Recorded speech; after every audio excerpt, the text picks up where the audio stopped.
So it certainly looks to me as we're getting a little bit technical here. What's this with vm.dirty_background_ratio? Certainly seems to be getting way too technical for my little brain.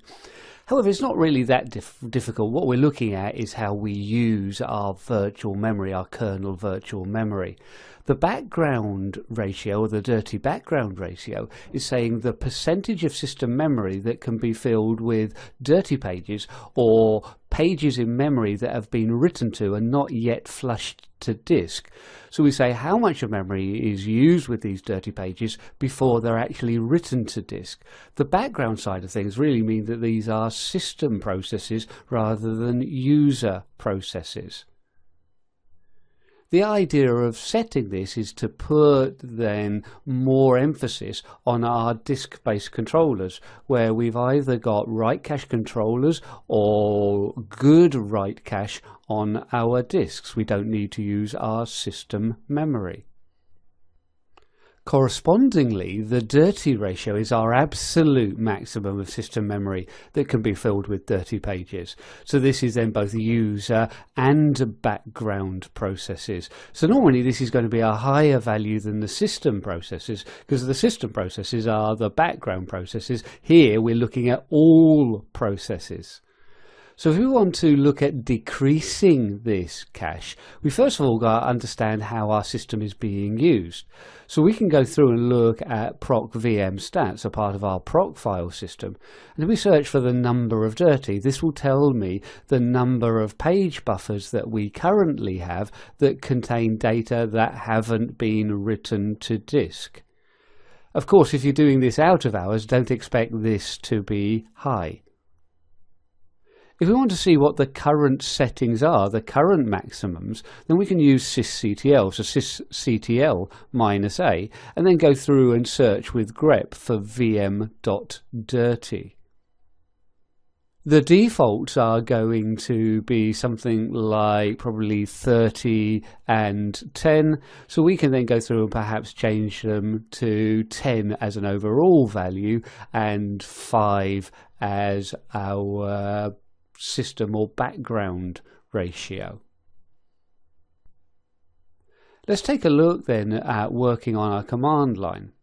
As we go through and look for our VM stat and the number of dirty cache buffers we have currently, well, I don't have any, but then we're not really writing to the system. Maybe if I get a process running at the moment that starts writing to disk, we might be able to catch something. But without any activity, then of course we're not writing anything to disk, let alone using the dirty cache buffers. But just because I'm not using anything at the moment doesn't mean the parameters are set correctly for me. Because again, I might be looking at maintaining this system out of hours. Believe it or not, I don't like to jump on my servers and start working them when I've got a whole load of analysts on the system. So let's go through and use sysctl -a to check for the current settings. So we can see then the overall ratio is 30% and our system or background ratio is 10%. So the defaults we can see currently, or at least on this system, are 30% and 10%. If we want to change this, we can do this either dynamically writing to the proc file system ourselves, but to make this system permanent, let's go through and store the settings in the sysctl.conf.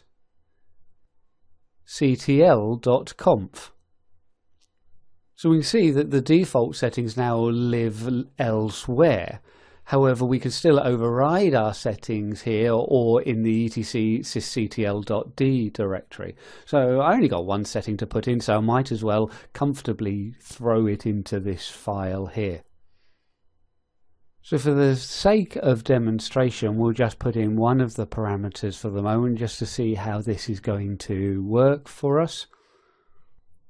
And we will add in vm.dirty_ratio space equals and then 10. So we're setting our overall ratio to 10%.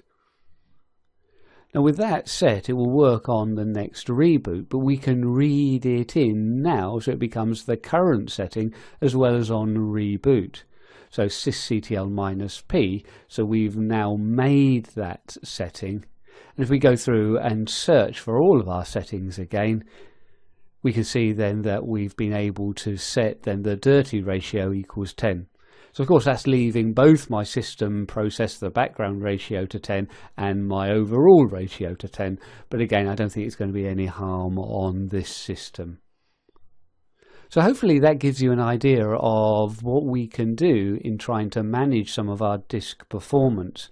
So we've seen how we can read some of this virtual memory information back in from vmstat, and then how we can read our current configuration in using systemctl. With an understanding of your WriteCache controllers, then you'll be able to achieve the correct settings for your system memory, how much memory you're going to use in your system, compared to how much stuff we're just writing back out to the disk cache.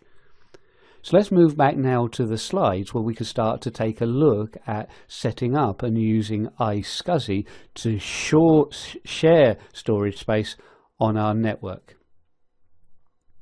So let's take a look now back at the slides and see how we can use iSCSI to share out our storage space.